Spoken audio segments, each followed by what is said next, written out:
Hello friends, कैसे हैं आप। हिंदी साहित्य की इस क्लास में आपका बहुत बहुत स्वागत है, जहां पर हम आचार्य शुक्ल द्वारा लिखित हिंदी साहित्य का इतिहास विस्तार पूर्वक पढ़ते हैं। इस श्रृंखला में अब हम नई काव्य धारा के अंतर्गत आने वाले साहित्य को पढ़ रहे हैं, कवियों को जान रहे हैं। आज की क्लास में हम पढ़ने वाले हैं सुमित्रानंदन पंत जी को। इस बार काफ़ी अंतराल के बाद ये क्लास आ रही है, काफ़ी गैप हो चुका है, नहीं तो अब तक ये पुस्तक अपनी कंप्लीट हो चुकी होती। चलिए खैर देखते हैं आगे। इससे पिछले वीडियोस में हमने प्रसाद जी को पढ़ा था, जिसमें उनकी रचना कामायनी को हमने विस्तार पूर्वक पढ़ा था, और आज पढ़ने वाले हैं पंत जी को, जिसमें उनके साहित्य और रचनाओं को हम समझेंगे। पंत जी की रचनाओं का आरंभ संवत 1975 से समझना चाहिए। पंत जी की रचनाओं का आरंभ संवत 1975 से समझा जाना चाहिए शुक्ल जी के अनुसार। इनकी प्रारंभिक कविताएं वीणा में, जिसमें हृतंत्री के तार भी है, संग्रहित हैं। प्रारंभिक जो रचनाएं हैं पंत जी की, वो वीणा नामक संकलन में संग्रहित हैं, और इसी में हृतंत्री के तार नामक कविता भी संकलित है। तो यहाँ से एक क्वेश्चन बनता है कि पंत जी की प्रारंभिक कविताएं किस संग्रह में संकलित हैं, तो ये हैं वीणा में।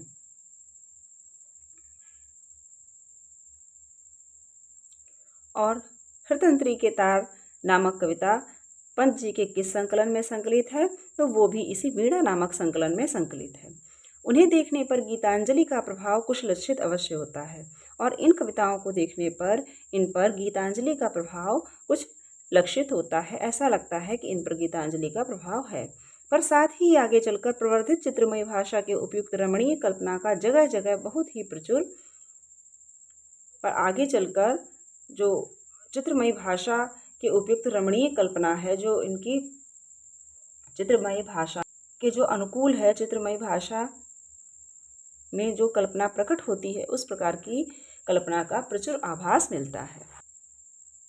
गीतांजलि का रहस्यात्मक प्रभाव ऐसे गीतों को देखकर ही कहा जा सकता है।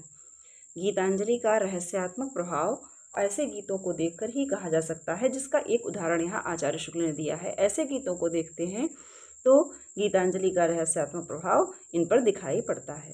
हुआ था जब संध्या आलोक, हुआ था जब संध्या आलोक, हंस रहे थे तुम पश्चिम ओर, विहंग्र बनकर मैं चितचोर, गा रहा था गुण किंतु कठोर, रहे तुम नहीं वहां भी शोक।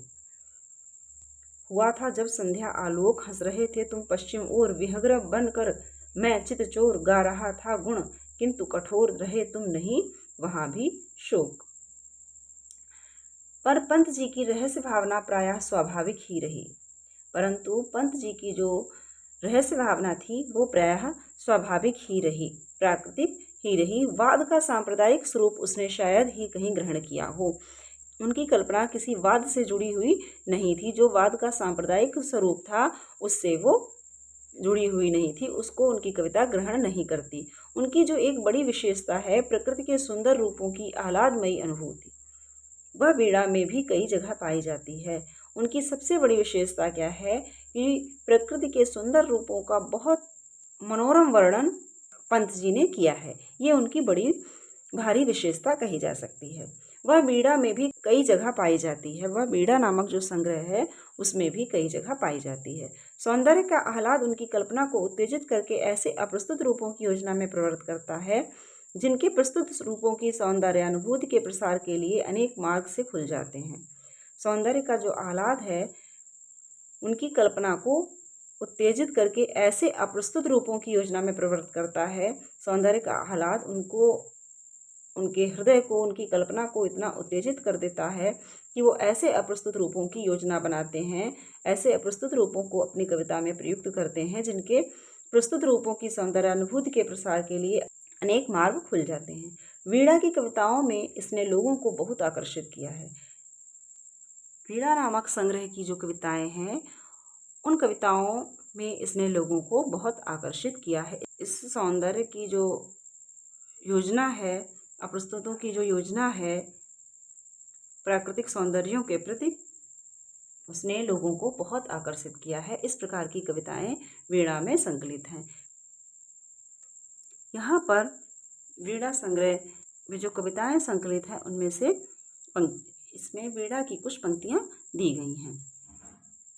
प्रथम रश्मि का आना रंगीण तूने कैसे पहचाना, कहाँ कहाँ हे बाल विहंगिन पाया तूने यह गाना, निराकार तुम मानो सहसा ज्योति पुंज में हो साकार, बदल गया द्रुत जगत जाल में धरकर नाम रूप नाना, खुले पलक फैली सुवर्ण छद खिली सुरभि डोले मधुबाल, स्पंदन कंपन नवजीवन फिर सीखा जगने अपनाना। उस मूर्तिमयी लाक्षणिकता का आभास जो पल्लव में जाकर अपनी हद को पहुंचती है, वीणा से ही मिलने लगता है। उस मूर्तिमती लाक्षणिकता जो लाक्षणिकता पल्लव संग्रह में अपनी हद पर पहुंचती है, उसका आरंभ, उसका आभास वीणा से ही मिलने लगता है, अर्थात उसका आभास वीणा से ही हो गया है। जो लाक्षणिकता पंत जी के काव्य में पल्लव संग्रह में जाकर अपनी चरम सीमा पर पहुंची थी, उसका आभास, उसका आरंभ वीणा नामक संग्रह में ही हो गया था। यहाँ पर इन्होंने प्रकृति के कितने सुंदर रूपों का चित्रण किया है। अब वीणा से एक उदाहरण लाक्षणिकता का भी यहाँ पर आचार्य शुक्ल ने दिया है। मारुत ने जिसकी अलकों में चंचल चुंबन उलझाया, अंधकार का अलसित अंचल अवधृत ओढ़ेगा संसार, जहाँ स्वप्न सजते श्रृंगार। इस प्रकार की लाक्षणिकता का प्रयोग जो वीणा में पंत जी ने किया है, वो पल्लव में अपनी हद पर पहुंच जाता है। वीणा के उपरांत ग्रंथि है, असफल प्रेम की। ग्रंथि में वीणा के उपरांत हमें इनका कौन सा काव्य संग्रह देखने को मिलता है? ग्रंथि, जिसमें असफल प्रेम की गाथा है। तो इसको असफल प्रेम की ग्रंथि आचार्य शुक्ल ने कहा है। इसमें एक छोटे से प्रेम प्रसंग का आधार लेकर एक युवक कवि ने अपने प्रेम की आनंदानुभूति में प्रवेश, फिर चिर विषाद के गर्त में पतन दिखाया है।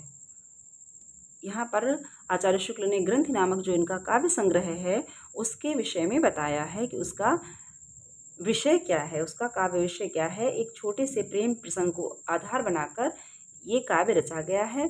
एक युवक का प्रेम प्रसंग यहाँ पर आधार बनाया गया है, उसके प्रेम की आनंदानुभूति, आनंद भूमि में उसका प्रवेश, फिर चिर विषाद के गर्त में पतन, यही ग्रंथि नामक काव्य संग्रह का विषय है। तो यहाँ से भी आपका क्वेश्चन बन सकता है। प्रसंग की कोई नई उद्भावना नहीं है, यहाँ पर प्रसंग की कोई नई उद्भावना नहीं है। करुणा और सहानुभूति से प्रेम का स्वाभाविक विकास प्रदर्शित करने के लिए जो वृत्त उपन्यासों और कहानियों में प्रायः पाए जाते हैं, जैसे डूबने से बचाने वाले, अत्याचार से रक्षा करने वाले, बंदी गृह में पड़ने या रण क्षेत्र में घायल होने पर सेवा शुश्रूषा करने वाले के प्रति प्रेम संचार, उन्हीं में से चुनकर भावों की व्यंजना के लिए रास्ता निकाला गया है।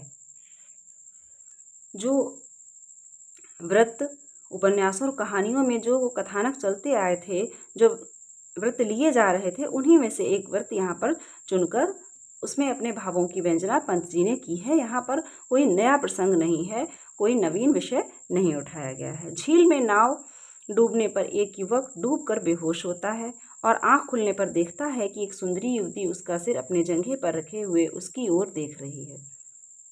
झील में नाव डूबने पर एक युवक बेहोश होता है और आंख खुलने पर वो एक सुंदरी को अपने पास पाता है। इसके उपरांत दोनों में प्रेम व्यापार चलता है, पर अंत में समाज के बड़े लोग इस स्वेच्छाचार को न सहन करके उस युवती का ग्रंथि बंधन दूसरे पुरुष के साथ कर देते हैं। यही ग्रंथि बंधन उस युवक या नायक के हृदय में एक ऐसी विषाद ग्रंथि डाल देता है जो कभी खुलती ही नहीं। यही ग्रंथि नामक काव्य संग्रह का विषय है। पंत जी ने चले आते हुए विषय थे, उन्हीं में से एक विषय लेकर उसने अपने भावों की व्यंजना की है, अपने भावों को पिरोया है। समाज के द्वारा किस प्रकार स्वभावतः उठा हुआ प्रेम कुचल दिया जाता है, इस कहानी द्वारा कवि को यही दिखाना था। कवि ने यह दिखाया है कि किस प्रकार स्वाभाविक प्रेम जो होता है वो समाज द्वारा कुचल दिया जाता है, समाज को स्वीकृत नहीं होता है। यही ग्रंथि नामक काव्य संग्रह में पंत जी ने दिखाया है। यद्यपि प्रेम का स्रोत कवि ने करुणा की गहराई से निकाला है, पर आगे चलकर उसके प्रवाह में भारतीय पद्धति के अनुसार हास्य विनोद की झलक भी दिखाई है। इन्होंने प्रेम का स्रोत करुणा की गहराई से निकाला है, पर आगे चलकर इन्होंने उसमें हास्य विनोद की झलक भी दिखाई है। कहानी तो एक निमित्त मात्र जान पड़ती है, जो कहानी है वो एक निमित्त मात्र जान पड़ती है। वास्तव में सौंदर्य भावना की अभिव्यक्ति और आशा, उल्लास, वेदना, स्मृति इत्यादि की अलग अलग व्यंजना पर ध्यान जाता है। काव्य में जो कहानी ली गई है वो एक निमित्त मात्र है, और वास्तविक उनका उद्देश्य था जो उसमें भाव आए हैं उनकी भावों के अनुसार अलग अलग व्यंजना की है जो भावों की, वो काव्य का उद्देश्य जान पड़ता है।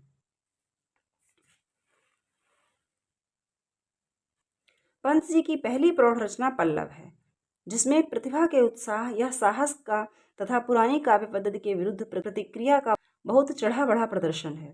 पंत जी की पहली प्रौढ़ रचना कौन सी है? पल्लव है, आचार्य शुक्ल के अनुसार, जिसमें प्रतिभा के उत्साह या साहस का तथा पुरानी काव्य पद्धति के विरुद्ध प्रतिक्रिया का बहुत चढ़ा बढ़ा प्रदर्शन है, चढ़ा बढ़ाकर प्रदर्शन किया गया है। पुरानी काव्य पद्धति के विरुद्ध जो प्रतिक्रिया है उसको बहुत प्रदर्शित किया गया है। प्रतिक्रिया का प्रदर्शन, पुरानी काव्य पद्धति के विरुद्ध प्रतिक्रिया का प्रदर्शन पल्लव में है। इसमें चित्रमयी भाषा, लाक्षणिक वैचित्र्य, अप्रस्तुत विधान इत्यादि की विशेषताएं प्रचुर परिमाण में भरी सी पाई जाती हैं। वीणा और पल्लव दोनों में अंग्रेजी कविताओं से लिए हुए भाव और अंग्रेजी भाषा के लाक्षणिक प्रयोग बहुत मिलते हैं। वीणा और पल्लव में अंग्रेजी कविताओं से लिए हुए भाव भी हैं और अंग्रेजी भाषा के लाक्षणिक प्रयोग भी मिलते हैं। किसमें? वीणा और पल्लव में। कहीं कहीं आरोप और अध्यवसान व्यर्थ और अशक्त हैं। कहीं कहीं पर आरोप का विधान अशक्त है, केवल चमत्कार और वक्रता के लिए रखे प्रतीत होते हैं। और जो आरोप हैं वो केवल वक्रता और चमत्कार प्रदर्शन के लिए रखे ही प्रतीत होते हैं। जैसे नैनों के बाल, आंसू। बाल शब्द जोड़ने की प्रवृत्ति अधिक पाई जाती है, जैसे मधुबाल, मधुपों के बाल। शब्द का मनमाने लिंगों में प्रयोग भी प्रायः मिलता है। यहाँ पर आचार्य शुक्ल ने पंत जी के काव्य में जो कमियां हैं उनको रेखांकित किया है। जैसे नैनों के बाल, आंसू। बाल शब्द जोड़ने की प्रवृत्ति भी अधिक है, जैसे मधुबाल, मधुपों के बाल। शब्द का मनमाने लिंगों में प्रयोग भी मिलता है। कहीं कहीं वैचित्र के लिए एक ही प्रयोग में दो लक्षणाएं गुम्फित पाई जाती हैं, अर्थात लक्ष्यार्थ से फिर दूसरे लक्ष्यार्थ पर जाना पड़ता है। जैसे मर्म पीड़ा के हास में पहले हास का अर्थ लक्षण लक्षणा द्वारा वृद्धि, मर्म पीड़ा के हास लक्षण लक्षणा द्वारा वृद्धि या विकास लेना जान पड़ता है। फिर यह जानकर कि सारा संबोधन कवि अपने या अपने मन के लिए करता है, हमें सारी पदावली का उपादान लक्षणा द्वारा लक्ष्यार्थ लेना पड़ता है। हे बढ़ी हुई मर्म पीड़ा समझने वाले मन, मर्म पीड़ा के हास।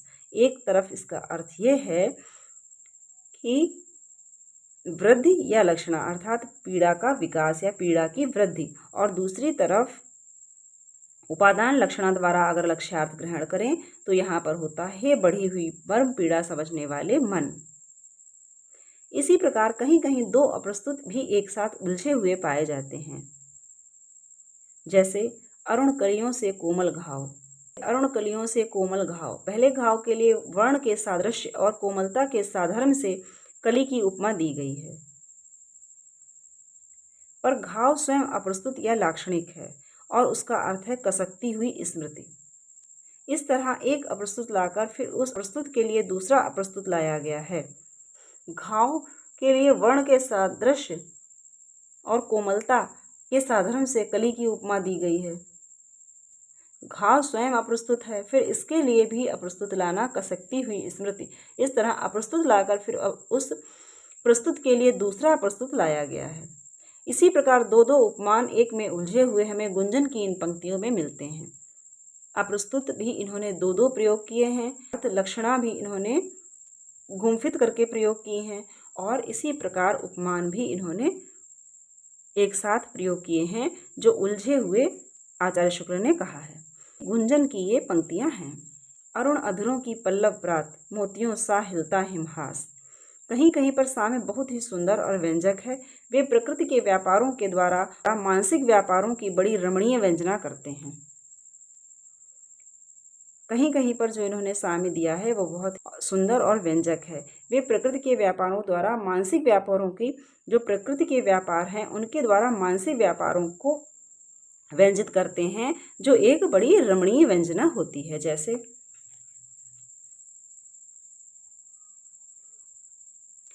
तड़ित सा सुमुख तुम्हारा ध्यान। अब जो मन के भाव हैं, ध्यान जो है उसको तड़ित सा व्यंजित किया है। ध्यान को इन्होंने तड़ित सा बताया है, व्यंजित किया है। तड़ित सा सुमुख तुम्हारा ध्यान, प्रभा के पलक मार उर्चीर। गूढ़ गर्जन कर जब गंभीर, मुझे करता है अधिक अधीर। जुगनुओं से उड़ मेरे प्राण, खोजते हैं तब तुम्हें निदान। पूर्व सुधि सहसा जब सुकुमार, सरल सुख सी सुखकर सुर में, तुम्हारी भोली बातें कभी दोहराती हैं उर में। जिस प्रकार भावों या मनोवृत्तियों का स्वरूप बाह्य वस्तुओं के सामने लाया जाता है, उसी प्रकार कभी कभी बाह्य वस्तुओं के साम्य के लिए आभ्यंतर भावों या मनोव्यापारों की ओर संकेत किया जाता है। जिस प्रकार भावों या मनोवृत्तियों को व्यंजित करने के लिए बाहरी वस्तुओं का प्रयोग किया जाता है, बाहरी वस्तुओं के सामने लाया जाता है, उसी प्रकार कभी कभी बाह्य वस्तुओं के साम्य के लिए आभ्यंतर भावों का भी प्रयोग किया जाता है। जैसे इन पंक्तियों में, अचल के जब वे विमल विचार, अवन से उठ उठ कर ऊपर, विपुल व्यापकता में अविकार लीन हो जाते वे सत्वर। अचल के जब वे विमल विचार, अब ये किसी बाहरी वस्तु को इन्होंने विचारों से व्यंजित किया है। जिस प्रकार आंतरिक प्रवृत्तियों को बाह्य वस्तुओं से व्यंजित करते हैं, उनको आरोप करके चित्रित करते हैं, उसी प्रकार इन्होंने अचल के जब वे विमल विचार, अवन से उठ उठ कर ऊपर, विपुल व्यापकता में अविकार लीन हो जाते वे सत्वर। हिमालय प्रदेश में यह दृश्य प्रायः देखने को मिलता है कि रात में जो बादल खड्डों में भर जाते हैं, वे प्रभात होते ही धीरे धीरे बहुत से टुकड़ों में बंटकर पहाड़ के ऊपर इधर उधर चढ़ते दिखाई देते हैं और अंत में अनंत आकाश में विलीन हो जाते हैं। इसका साम्य कवि ने अचल ध्यान में मग्न योगी से दिखाया है। अचल के जब वे विमल विचार, विमल विचारों को उन्होंने, जो बादल हैं अवन से उठ उठ कर ऊपर चले जाते हैं, उनको विचारों की संज्ञा दी है और जिसकी निर्मल मनोवृत्तियां उच्चता को प्राप्त होती हुई उस अनंत सत्ता में मिल जाती हैं। तो इन्होंने यहाँ पर जो भूमि से उठ उठ कर ऊपर जाने वाले बादल हैं, उनको विचारों की संज्ञा दी है। और अचल, जिसका आशय है कि अचल ध्यान में मग्न एक योगी जिसकी निर्मल मनोवृत्तियां ऊपर उठती जाती हैं, अर्थात उच्चता को प्राप्त करती जाती हैं, उस योगी का वर्णन यहाँ पर किया हुआ है। पर छाया, बीच विलास, नक्षत्र ऐसी कविताओं में जहाँ उपमानों के ढेर लगे हुए हैं, बहुत से उपमान पुराने ढंग के खिलवाड़ के रूप में भी हैं। जैसे छाया, बीच विलास, नक्षत्र, इन कविताओं में उपमानों के ढेर लगे हुए हैं। आचार्य शुक्ल ने पंत जी के किन कविताओं में उपमानों के ढेर बताए हैं? तो छाया, बीच विलास और नक्षत्र जैसी कविताओं में उपमानों के ढेर हैं, जिसमें बहुत से उपमान पुराने ढंग के खिलवाड़ के रूप में भी हैं। जैसे बार बेल सी फैल, अमूल छा अपत्र सरिता के फूल, बिकसा और सकुचा नवजात बिना नाल के फेनिल फूल। ये बीच विलास नामक कविता की पंक्तियां हैं, जिसमें एक के बाद एक उपमान दिए हुए हैं। अहे तिमिर चरते शशि चावक, इंदुदीप से दग्ध शलभ शिशु, शुच उलूक अब हुआ बिहान, अंधकार में मेरे उर में आओ छिप जाओ अनजान। ये नक्षत्र नामक कविता की पंक्तियां हैं, जिन पंक्तियों में उपमानों का ढेर आचार्य शुक्ल ने बताया है। ये इस प्रकार की पंत जी की कविताएं हैं। सवेरा होने पर नक्षत्र भी छिप जाते हैं, उल्लू भी, बस इतने से साधर्म को लेकर कवि ने नक्षत्रों को उल्लू बनाया है। साफ सुथरे उल्लू सही, और उन्हें अंधेरे उर में छिपने के लिए आमंत्रित किया है। पर इतने उल्लू यदि डेरा डालेंगे तो मन की क्या दशा होगी। कवि को यदि अपने हृदय के नैराश्य और अवसाद की व्यंजना करनी थी तो नक्षत्रों को बिना उल्लू बनाए भी काम चल सकता था। पंत जी की जो कविताएं हैं उपमानों से भरी हुई, उन पर आचार्य शुक्ल के ये विचार हैं।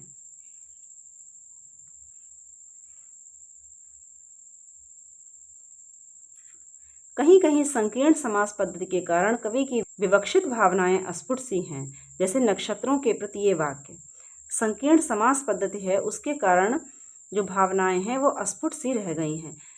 ऐ आतुर उर के सम्मान, अब मेरी उत्सुक आंखों से उमड़ो मुग्ध दृष्टि की चरम विजय। पहली पंक्ति में सम्मान शब्द उस सजावट के लिए आया है जो प्रिय से मिलने के लिए आतुर व्यक्ति उसके आने पर या आने की आशा पर बाहर अनेक प्रकार के सामानों द्वारा, भीतर प्रेम से जगमगाते अंदर अनेक सुंदर भावों द्वारा करता है। ये उस सम्मान के लिए आया है, ऐ आतुर उर के सम्मान। दूसरी पंक्ति में कवि का तात्पर्य यह है कि प्रिय दर्शन के लिए उत्सुक आंखें असंख्य सी हो रही, अब मेरी उत्सुक आंखों से उमड़ो मुग्ध दृष्टि की चरम विजय। उन्हीं की ज्योति आकाश में नक्षत्रों के रूप में फैले। तीसरी पंक्ति में चरम विजय का अभिप्राय है लगातार एकटक ताकते रहने में बाजी मारना। तो यहाँ पर इनके जो भावनाएं हैं वो अस्फुट सी हैं, पर इन साम्य प्रधान रचनाओं में कहीं कहीं बहुत ही सुंदर आध्यात्मिक कल्पना है, जैसे छाया के प्रति इस कथन में। पर जो साम्य प्रधान ये रचनाएं हैं, इनमें कहीं कहीं बहुत सुंदर आध्यात्मिक कल्पना भी है, जैसे इन पंक्तियों में। हाँ सखी आओ बाँ खोल हम, लगकर गले जुड़ा लें प्राण, फिर तुम तम में मैं प्रियतम में, हो जावें द्रुत अंतर्धान। कवि कहता है कि छाया रूप जगत आओ मैं तुम्हें प्यार कर लूँ, फिर तुम कहाँ और मैं कहाँ। मैं अर्थात मेरी आत्मा तो उस अनंत ज्योति में मिल जाएगी और तुम अव्यक्त प्रकृति या महाशून्य में विलीन हो जाओगे। तो इन पंक्तियों में बहुत ही सुंदर आध्यात्मिक व्यंजना भी छिपी हुई है।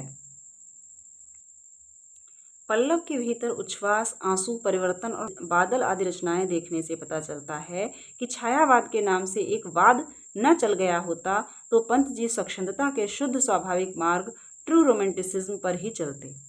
पल्लव की जो रचनाएं हैं, उच्छ्वास, आंसू, परिवर्तन और बादल, इनको देखने से पता चलता है कि छायावाद नाम से अगर एक वाद न चल गया होता और उसी पर पंत जी आगे अगर न बढ़े होते तो स्वच्छंदतावाद का जो स्वाभाविक मार्ग था, ट्रू रोमांटिसिज्म का जो मार्ग था, इसी प्रकार की कविताएं पंत जी करते रहते और इसी मार्ग पर आगे बढ़ते।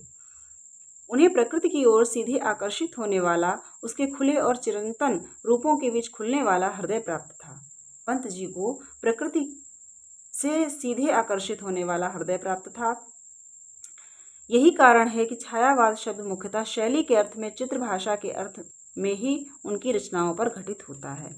और यही कारण है कि छायावाद जो शब्द है उसका मुख्यतः शैली के अर्थ में अगर लिया जाए तो चित्र भाषा के अर्थ में ही उनकी रचनाओं पर घटित होता है।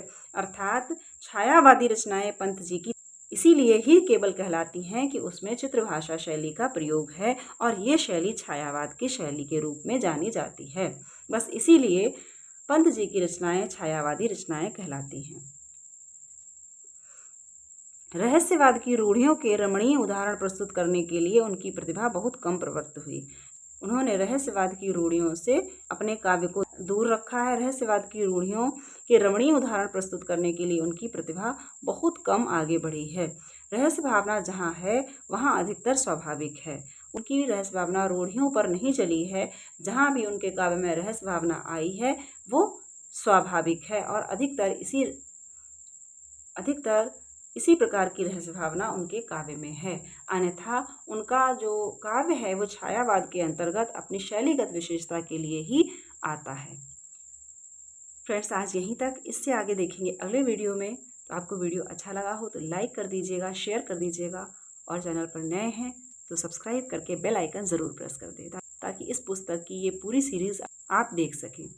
और इस पुस्तक के सभी वीडियो चैनल पर उपलब्ध हैं। अगर आपने नहीं देखे हैं तो जाकर देख सकते हैं और अपने नोट्स वगैरह तैयार कर सकते हैं। मिलते हैं अगले वीडियो में। तो स्वस्थ रहिए और मन लगाकर पढ़ते रहिए।